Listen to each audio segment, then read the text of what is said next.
Приветствую, говорит Макс Вольф.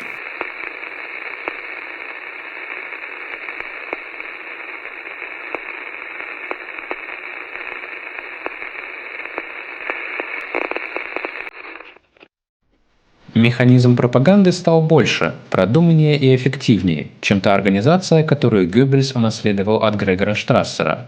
Геббельс модернизировал некоторые пропагандистские методы, чтобы механизм работал более гибко и чутко реагировал на малейшие внешние раздражители. Вся машина должна была приводиться в движение одним мгновением руки. Пока в Берлине был Отто Штрассер, который для Геббельса как раз в секторе прессы был серьезным конкурентом, Гитлер не хотел лишать себя возможности противопоставлять их обоих друг другу тем, что он сделал одного из них как имперского руководителя пропаганды слишком сильным. Теперь Отто Штрассер выбыл как противовес, и нужно было найти новый, и вскоре он был найден. Однако больше не существовало причин и дальше затягивать официальное назначение Геббельса, только ради того, чтобы считаться с ревнивым соперником. Наоборот, Гитлер 30 июня 1930 года даже поручил Геббельсу как ответственному за Берлин гауляйтеру бесцеремонно очистить его ГАУ от хаотичных салонных большевиков. Под таковыми подразумевался Отто Штрассер. Геббельс немедленно уволил его, так что призыв Отто от 4 июля 1930 года «Социалисты покидают партию» остался театральным громом, без каких-либо результатов. Основанный тогда Штрассером Черный фронт принес ему 20 лет горькой эмиграции и более чем жалкое возвращение в лоно СДПГ. Темпераментная личность Геббельса производила большое впечатление на Аммона, Розенберга и Федера. Они восхищались его молниеносными действиями и бесконечным числом идей, которые генерировал его мозг. Но за своего они его пока не принимали. В последующие годы Геббельс сосредоточил свои усилия на митингах, как на главном пропагандистском оружии. Он придумал выставлять на трибуне гвардию оратора. Он ввел торжественный выход знаменосцев. Он составил правила приветствия ораторам аудитории. В целом, митинг превратился в ритуал, где знамена, музыка, специально отобранные люди и шествия служили декорациями и играли отведенные им роли. Митинги НС-партии зрители покидали, находясь под большим впечатлением. В центре внимания находился, конечно же, оратор. Так как Геббельс собирался поставить на поток подготовку митингов, каких еще не знала Германия, ему потребовались люди с хорошо подвешенным языком. В своем департаменте он создал особый отдел ораторов, разделенный на группы. Завершалась его трансформация в гения пропаганды. Прошли те времена, когда он завидовал молодцам из вольного корпуса. Теперь уже в его власти было приказать им все что угодно.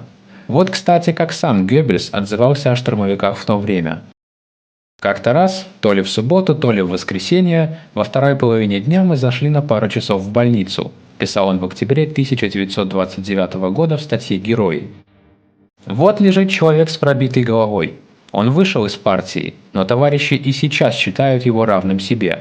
Возле его кровати стоят молодая жена и полдюжины бойцов. Они принесли ему цветы и фрукты. Я навестил другого, он трижды ранен в руку. В его семье все национал-социалисты. И мать, и трое сыновей, рабочий, студент и кондуктор. А разжиревшие евреи называют нас в коммунистических газетах наемниками капитала. Вот уж наглость. Этого человека ранили в живот. 6 дней он находился между жизнью и смертью. Товарищи на последние деньги купили ему цветов. Ему нельзя ничего есть. Вот какие они. Пусть не все, но очень многие. Их сотни и тысячи. Они герои, исполненные храбрости и готовые пожертвовать собой. Им нечего терять, кроме своей несчастной жизни. Но это были не те истории. Никто не знал этих штурмовиков. Людям нужен был символ. Этим символом суждено было стать Хорсту Весселю. Впервые Геббельс услышал о Хорсте Весселе в конце 1926 года, когда тот вступил в партию. В те дни национал-социалисты были столь малочисленны, что гауляйтер знал по имени практически каждого, а высокий и сильный Хорст Вессель поневоле обращал на себя внимание.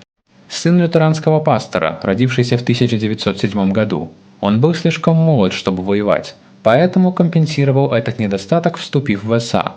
Геббельс вверил ему 5-й отряд штурмовиков. Скоро о Хорсте Весселе пошла слава из-за постоянных уличных стычек с коммунистами. Геббельс приметил многообещающего молодого человека. Он отправил его в Вену изучать опыт австрийской молодежной организации Гитлера, а затем с успехом использовал в качестве оратора в Берлине.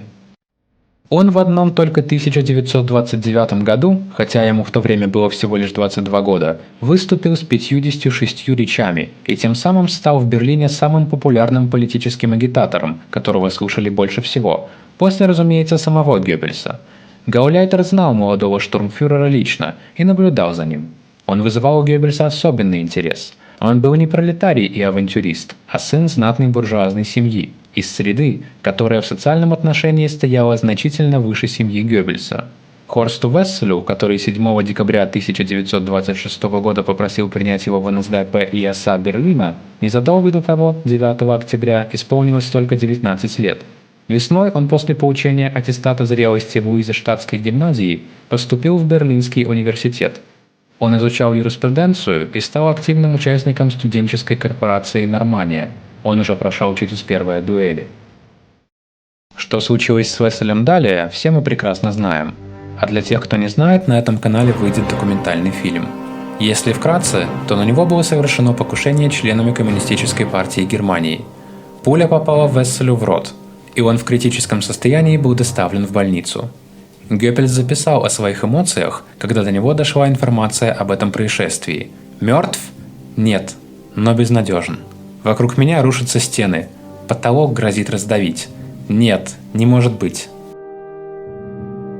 В регистрационном отчете дежурного врача в приемном покое больницы Фридрихсхайна в ночь с 14 на 15 января 1930 года о пациенте Хорсте Весселе, кроме всего прочего, было сказано: выстрел в рот напротив верхней челюсти, несколько слева. Артерия, находящаяся рядом с левой сонной артерией, разорвана. Где находятся пули, еще неизвестно. По-видимому, в шейном позвонке, а не в мозге. Язык вырван на 3/4, язычок вырван полностью. Сильное повреждение неба. Верхние передние зубы выбиты выстрелом. Непрерывное кровотечение. 2 метра тампонады, наконец оперативная остановка кровотечения левой сонной артерии. Операция, само собой разумеется, без наркоза. Кровотечение, наконец, силой остановлено. Не менее лихорадочно, чем врачи, начала работать полиция. Политическое отделение Берлинского полицай-президиума, так сообщала либеральная газета Frankfurter Zeitung 15 января 1930 года, надеялось, что сможет арестовать главного преступника в течение сегодняшнего дня, так как имелось точное описание 3 парней, которые ворвались в квартиру национал-социалистического штурмфюрера и сразили его. По мнению полиции, сообщалось в заключении, политические мотивы этого преступления едва ли следовало бы принимать в расчет. Речь должна идти о личном конфликте между преступниками и их жертвой, причем также некоторая женщина играет роль. Странно, насколько сильно это сообщение совпадало с репортажем коммунистической газеты Die Rote Fahne, в котором говорилось, среди прочего: здесь, по самым новым сведениям, речь идет о личном акте мести, при котором также некоторая женщина сыграла определенную роль. Даже Фелькише Биобахте сообщил 15 января очень коротко и только мимоходом, что командир СА Хорст Вессель трагическим и пока еще не выясненным окончательно способом получил опасное для жизни ранение в результате нападения в его квартире со стороны политических, вероятно, также личных противников. Естественно, коммунистическая пропаганда пыталась умалить значение этого события, представив его как простую драму по причине ревности. 18 января 1930 года Die Rote Fahne заявляла: «Нападение на Весселя – покушение на почве ревности». В крупном заголовке нацистский студент превратился в сутенера. Он якобы отбил у славного парня Хюллера его любимую, которая должна была теперь отдавать свой заработок Весселю. Из этих обстоятельств абсолютно ясно и однозначно следует, делает вывод официальный орган КПГ, что Хюллер застрелил нациста Весселя только из ревности. Кроме того, утверждается, что Хюллер коммунист. Это не соответствует фактам, подчеркивала газета. Хюллер не является членом КПГ. Коммунистическая партия не имеет ничего общего с такими преступлениями. Вилли Мюнценберг, красный агитатор периода борьбы, думал, что сможет без проблем представить эту ложь немецкой общественности, так как коммунистический партбилет Али Хюллера был спрятан товарищами, которые помогли ему сбежать в Чехию. Но все выплыло наружу. Когда пустое гнездышко Хюллера подвергли обыску, там нашли не только форму запрещенного Ротфронта, но и знамя Красного штурмового отделения Митте, знаменосцем которого Хюллер имел честь быть. Когда об этих обстоятельствах стало известно из полицейского отчета от 17 января 30 года, Völkische Beobachter сделали из этого крупный заголовок из 2 строк над всеми 6 колонками первой страницы. «Сутенер и убийца как союзник Союза Красных Штурмовиков» и прокомментировал, что этот случай является новым типичным примером того, насколько тесна связь между преступностью и КПГ. Тогда в Мюнхене с опозданием действительно подняли сильный шум. Как и позже при пожаре Рейхстага, Геббельсу досталось задание любыми силами извлечь пропагандистскую пользу для партии из этого преступления, после того, как в Мюнхене с этим совершенно не справились. При этом он, вероятно, даже немного перегнул палку. Уже вечером после первой операции он появился у постели раненого молодого штурмфюрера. То, что он подарил ему цветы и похвалил за мужество, было хорошо и правильно.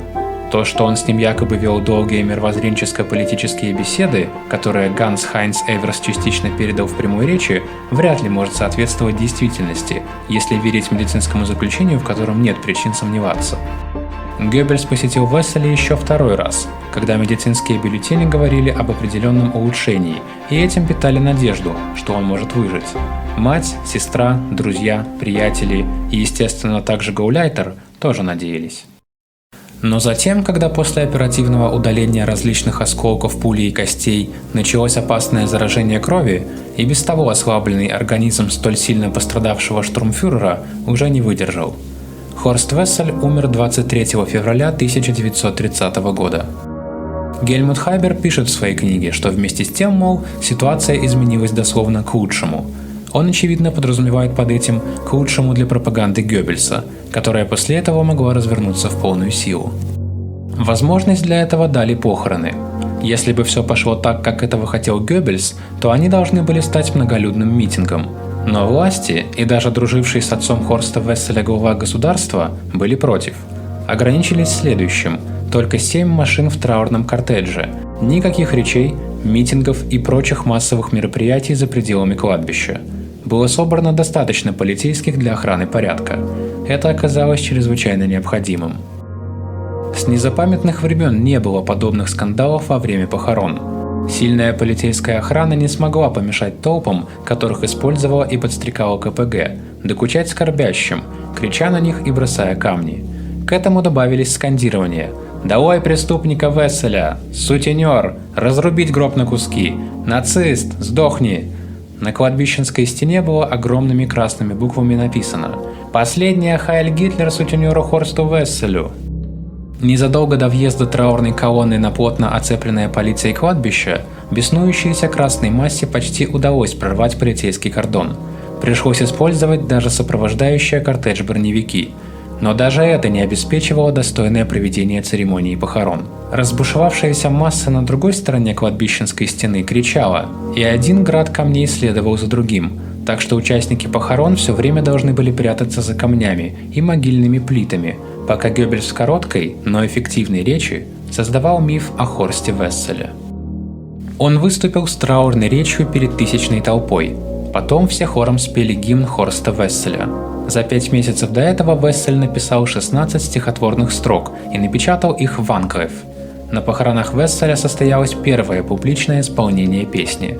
С того дня она стала гимном национал-социалистов. Когда песня стихла, Геббельс выкрикнул в толпу, словно на армейской поверке: «Хорст Вессель!», а в ответ услышал отклик: «Здесь!». Таким образом, символический ритуал стал неотъемлемой частью НС-демонстраций.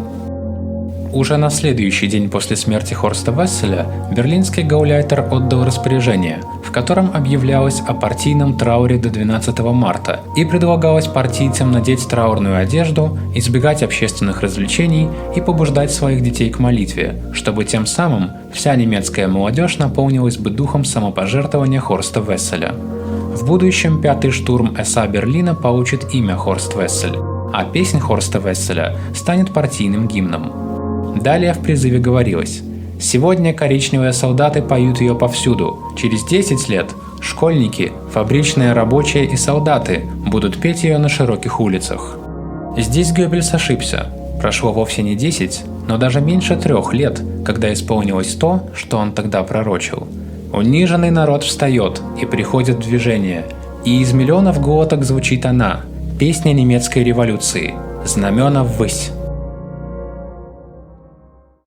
Прежде чем Геббельс смог собрать плоды своей работы в виде успеха на выборах в Рейхстаг 14 сентября 1930 года, которого никто не ожидал и даже он сам вряд ли считал возможным, в его ГАУ возник политический кризис, вследствие того, что тогдашний главный руководитель СА «Восток» воспользовался тем, что берлинский гауляйтер был перегружен предвыборной борьбой и выехал из Берлина для предвыборных выступлений в Силезию и устроил что-то вроде путча. Отставной капитан полиции Вальтер Штенес, который с некоторого времени фрондировал с братьями Штрассерами против Гитлера и Геббельса, приказал одному из его штурмов СА занять и разгромить осиротевшую штаб-квартиру ГАУ на берлинской Хедеманштрассе. Гитлер, встревоженный Геббельсом, сразу вылетел в Берлин в сопровождении Гесса. Пройдя по городским кабакам, где собирались члены СА, Гитлеру удалось урезонить мятежных штурмовиков, когда он выслушал их частично обоснованные претензии, пообещал им помочь, но одновременно потребовал от них дисциплины и послушания. Следующим вечером это перемирие с берлинским СА было закреплено на большом построении в Доме Союза бывших фронтовиков, когда старый отставной генерал Карл Лицман, знаменитый военачальник, прославившийся во время Первой мировой войны как Лев из Бжезин, выступил посредником между Гитлером и его строптивым ОСАФ «Восток».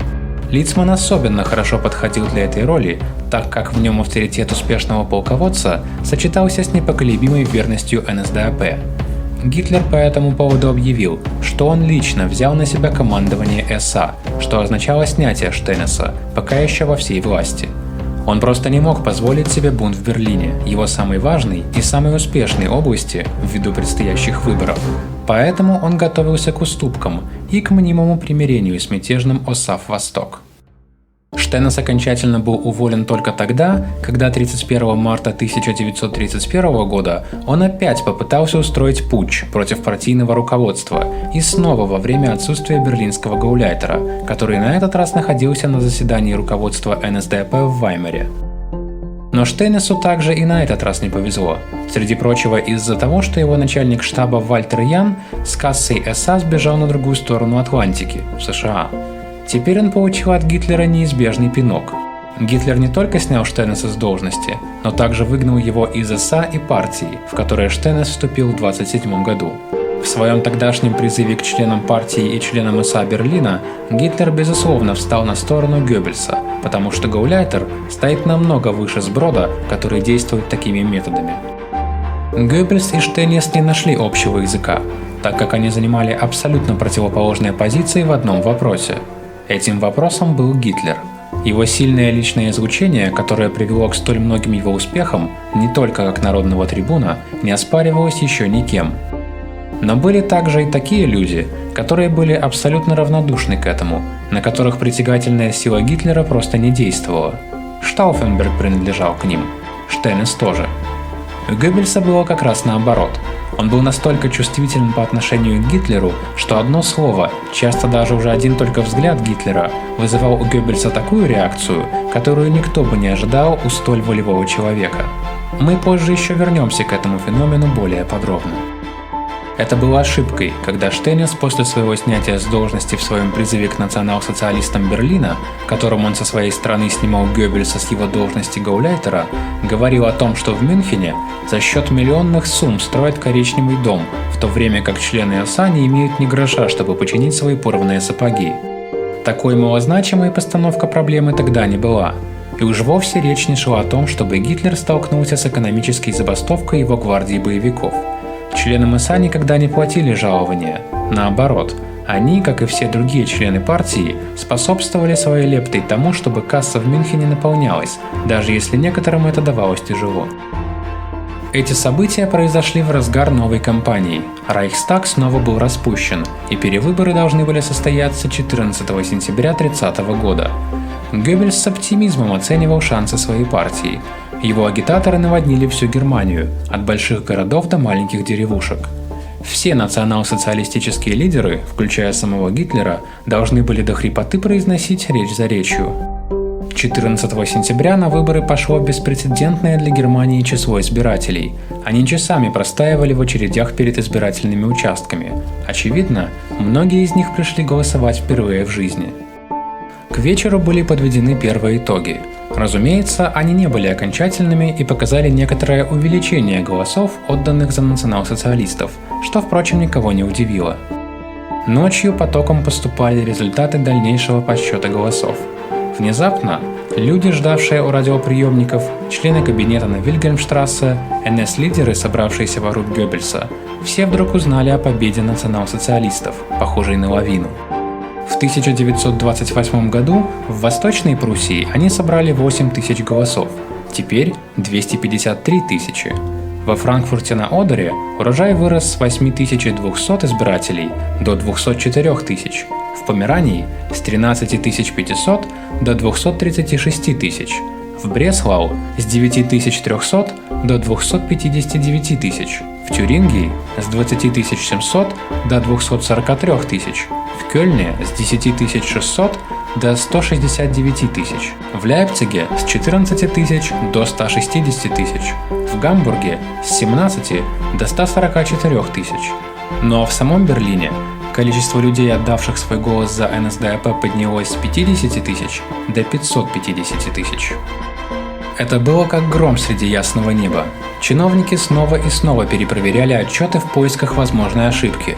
В правительственной штаб-квартире некоторые высокопоставленные лица были настолько потрясены, что выпили лишнего и делали не совсем благоразумные заявления в прессе. Но цифры были верны.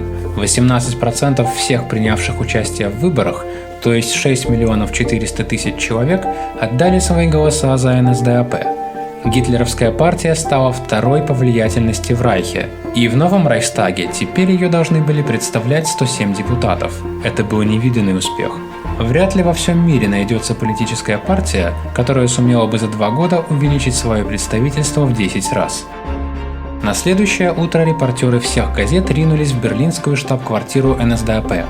Они жаждали взять интервью у шефа пропаганды, которого справедливо считали виновником торжества. Впервые враждебная пресса захотела узнать мнение Геббельса, но он ограничился несколькими краткими заявлениями, сказав, что не располагает временем для газетчиков.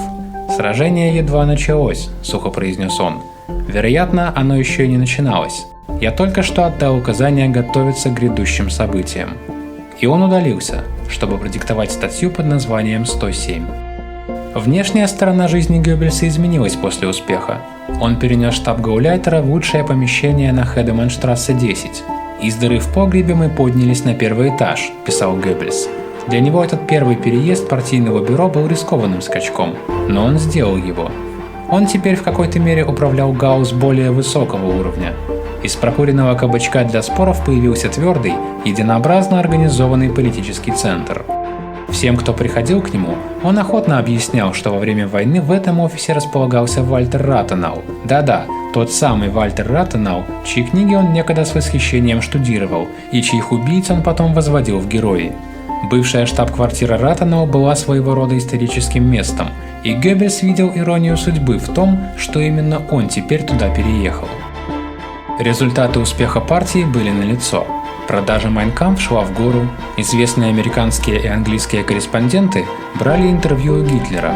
Ангрейв стала ежедневником. Если Геббельсу требовались деньги, ему стоило только позвонить партийному казначею, и тотчас же появлялся подписанный чек. Участились нападки и расследования со стороны враждебной прессы. Он приказал полностью перепечатать такие статьи и снабдить их собственными комментариями.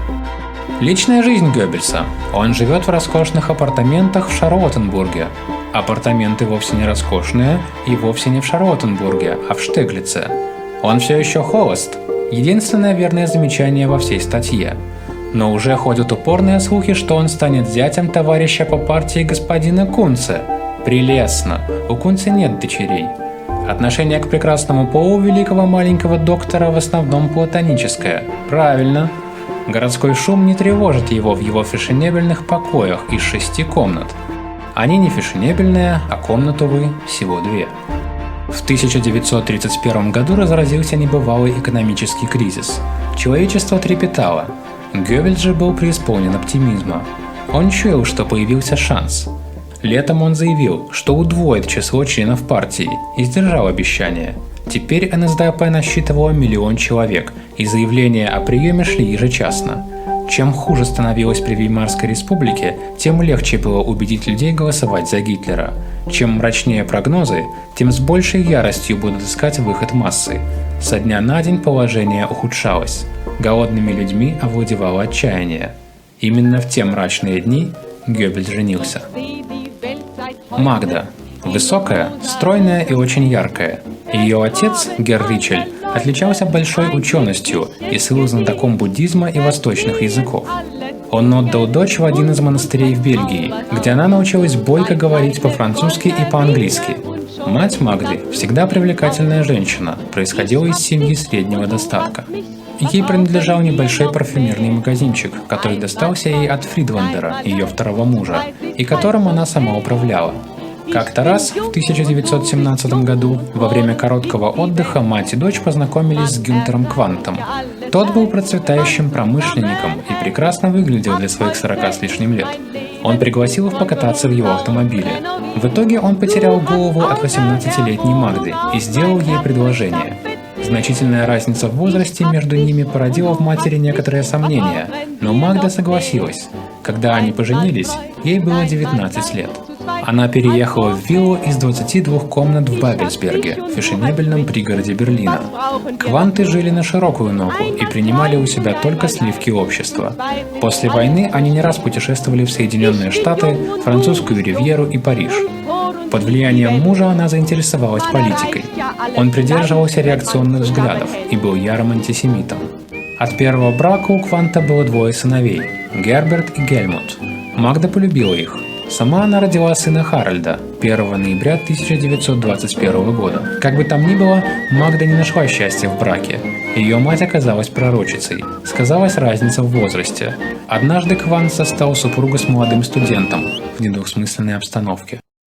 Итогом стал развод. Квант согласился выплатить Магде единовременно 50 тысяч марок, предоставить ежемесячное денежное содержание в 4000 марок, вплоть до ее нового замужества, и обеспечить ее жильем. Развод завершился в 1929 году. Магда обосновалась в апартаментах в западной части Берлина и стала вести жизнь красивой, элегантной, обеспеченной и свободной женщины. Но вскоре такое времяпрепровождение ей наскучило. Среди ее поклонников были финансисты, поддерживающие Гитлера.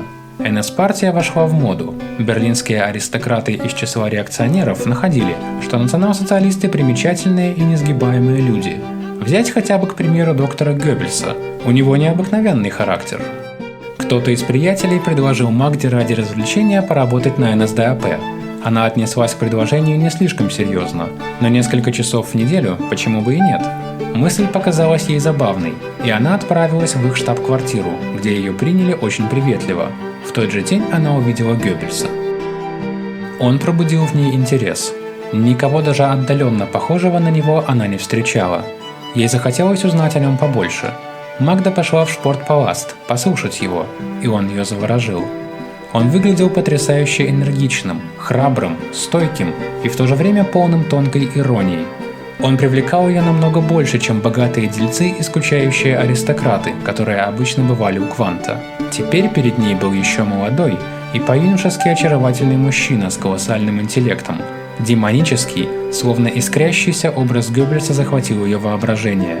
Как и многие другие женщины, она вдруг почувствовала, что он подавляет ее волю. Геббельс, вопреки сложившемуся мнению о нем, к тому времени стал любимцем женщин. Женщин привлекали его резкие аскетические черты лица, выразительные глаза, блестящие черные волосы, тонкие руки. Помимо всего прочего, его голос был инструментом, из которого он мог исторгнуть любую мелодию. Голос мог звучать то ласково и нежно, то резко, словно удар хлыста. Его едва заметная хромота служила дополнительной приманкой. Женщины находили, что она делала его интересным. Вначале Геббельс не обратил внимания на Магду, но в штабе НСДАП она приглянулась едва ли не каждому, и о ней стали говорить. Она была молода, красива и, в отличие от других женщин, работавших там, безумно богата. Кто-то из мелких служащих сделал ей нескромное предложение, и она дала ему пощечину. После этого случая Магда решила, что ноги ее больше тут не будет. Геббельс услышал об инциденте и попросил ее зайти к нему. В конце концов он убедил ее остаться и перевел в архив, где работа была более приятной. Он взял себе за правило изредка заходить к ней. Первое время их разговоры касались только политики. Потом они перешли на темы, касавшиеся лично их. Она чувствовала, что его интерес к ней растет, и что он пытается произвести на нее впечатление. Позже она признавалась, что отдалась бы ему сразу, попросил он об этом, но он не просил. Напротив, он вдруг находил благовидный предлог, уходил и не появлялся днями. Потом игра возобновлялась, но в последний момент Геббельс всегда ретировался. Дело было в том, что Магда внушала ему страх. Она представляла собой все то, чего он никогда не знал. Блеск, высшее общество, богатство. Он, не знавший робости перед толпой, не решался пригласить ее на обед из опасений, что оденется не так, как следует, и будет вести себя не так, как подобает себя вести в тех местах, где она часто бывала. Рядом с ней он был по-детски неуверенным. Однажды в ресторане она заказала омара, а он – незатейливый шницель по-венски. Много позже он признался, что просто-напросто не знал, как управиться с омаром, и предпочел безопасный вариант. Ему стало казаться, что она ускользает из-под его власти. Впервые со времен Фрайбурга и Хайдельберга он встретил женщину, заставившую его почувствовать свою неполноценность, и он взбунтовался.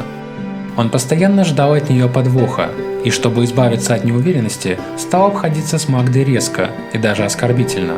Магду, которая не поняла причины, такая перемена задела, поэтому летом 1931 года она забрала маленького сына и уехала на море, пытаясь избежать того, что считала преднамеренным унижением.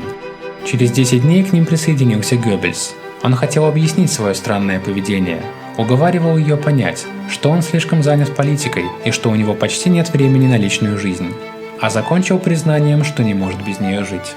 С ее состоянием и положением она могла бы найти себе лучшую партию, чем Геббельс, у которого не было ни гроша за душой. Но Магда не искала выгоды в любви к нему. Когда он наконец сделал ей предложение, прозвучало оно несколько странно. Он сказал, что любит ее и будет счастлив жениться на ней, что хочет, чтобы она стала матерью его детей и властительницей его жизни. Но он со своей стороны не может ей поклясться в вечной верности. Магда сама не знала, хорошо ли она его поняла и можно ли принимать всерьез его последние слова, но в ту минуту для нее ничто не имело значения, ничто кроме Геббельса, кроме ее мужчины. Мать ужаснулась, узнав о ее решении. Выйдя замуж за Геббельса, ее дочь теряла ежемесячное содержание. Геббельс получал всего 900 марок в месяц, 400 как гауляйтер и 500 как депутат Рейхстага. Но только аренда квартиры, где жила Магда, стоила 500. Когда ей не удалось отговорить дочь, на помощь был призван Герр Ричель. Тот сказал жестко и прямо. По его мнению, Геббельс был и останется никчемным, горластым агитатором, он не пара его дочери. Магда указала отцу на дверь и велела больше никогда не появляться. Даже в более поздние годы, когда он просил разрешения посмотреть на внуков, она оставалась глуха к его мольбам. Матери она объяснила: «Я знаю, что делаю. Если национал-социалисты придут к власти, я буду обеспечена всем, а если придут коммунисты, я и так все потеряю». В конце 1931 года они поженились. Бракосочетание состоялось в мекленбургском поместье Гюнтера Кванта. Шафером был сам Гитлер.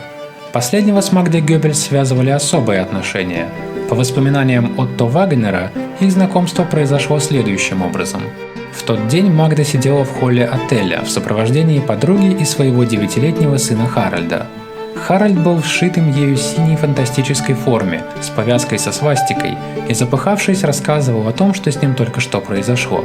Его мать, которая к тому времени стала преданным членом партии, бывшая сотрудницей партийного руководства Гау-Берлина и хорошей знакомой, или чуть больше, молодого гауляйтера доктора Йозефа Геббельса, послала красивого белокурого мальчика в своей новой форме на второй этаж, чтобы представиться Гитлеру. Харальда, который уже в юности был смельчаком, что он позже доказал как десантник на фронте, не нужно было долго побуждать к этому смелому предприятию. Ему повезло. Адъютант Юлиус Шауп, мастер в искусстве отделываться от незваных посетителей, был сразу сражен детской непосредственностью мальчишки в форме. Несколько позже Шауп завел его в салон, в котором Гитлер в этот момент обедал с Вагнером. Маленький Харальд встал на вытяжку, положил, как взрослая, левую руку на ручку туристического ножа, который висел у него на ремне, поднял правую руку в немецком приветствии и закричал своим звонким детским голосом. Самый молодой гитлер-югентовец Германии явился к своему фюреру. Гитлер сиял. Он ласково погладил мальчика по голове и сказал ему несколько доброжелательных слов. Конечно, он спросил также его имя и возраст. Ответы были быстрыми и четкими. Харальд не забыл передать матери приветы со своей успешной вылазки к Гитлеру. С них началась та связь, которая отчетливо определила будущую жизнь Магды.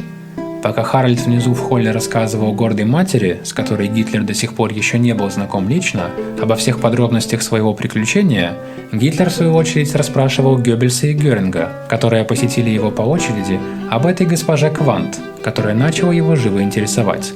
Отзыв Геббельса был, само собой разумеется, как можно более положительным. Госпожа Квант – это безвинно разведенная жена крупного промышленника. Когда Геббельс представил его ей, и он с австрийской любезностью поцеловал ей руку, возникли узы, которые разорвала только смерть, спустя 14 лет. Вагнер заметил по обоим, что они не были безразличны друг другу с первого момента. Он сам, который до этого дня знал Магду так же мало, как Гитлер, обобщил свои впечатления таким образом. Она была среднего роста, с хорошими пропорциями фигуры, белокурой, со светлыми голубыми сияющими глазами, с ухоженными руками, хорошей, но не излишне роскошной одеждой, спокойной в своих движениях, решительной, уверенной, с привлекательной улыбкой. Я почти хотел бы сказать обворожительной. Многие месяцы они не видели друг друга. «Эта женщина, — сказал Гитлер, — могла бы сыграть большую роль в моей жизни. Он же не должен был жениться на ней. Наоборот, было бы хорошо, если бы она состояла в браке с кем-то другим. Она должна была стать, в духе теории адической силы барона Райхенбаха, женским противоположным полюсом его чрезмерно подчеркнутых мужских инстинктов и тем самым балансом, необходимым для конечного успеха. В этом духе Вагнер и готовился к повторной встрече с Магдой, которой он предназначал роль чего-то вроде Диатимы у Гитлера. Чтобы сыграть эту роль, она должна была как можно скорее выйти замуж. И за кого же, как не за Геббельса? Партийный символ в церкви должен был подчеркнуть то, что НСДАП в статье 24 своей партийной программы выступала за позитивное христианство. Но надконфессиональная терпимость, из-за которой программа партии не связывала себя ни с одной христианской конфессией, из которой оба католика, Гитлер и Геббельс, один как свидетель, другой как жених, приняли участие в этой евангелистско-лютеранской свадьбе, не нашла понимания у официального руководства католической церкви. Оба они по причине этой свадьбы были отлучены от церкви. Вот что вспоминал фон Оффен. Когда Геббельс позже разъяснял мне подробности наложенного на него и Гитлера церковного наказания, он подчеркивал, что они вместе с тем не освобождались от обязательства платить церковный налог. Они должны были, так объяснили ему тогда в компетентной инстанции, быть наказаны, а не вознаграждены. Таким образом, налоговая служба все же взимала с них примерно 1% от их общего дохода, и это было вовсе немало.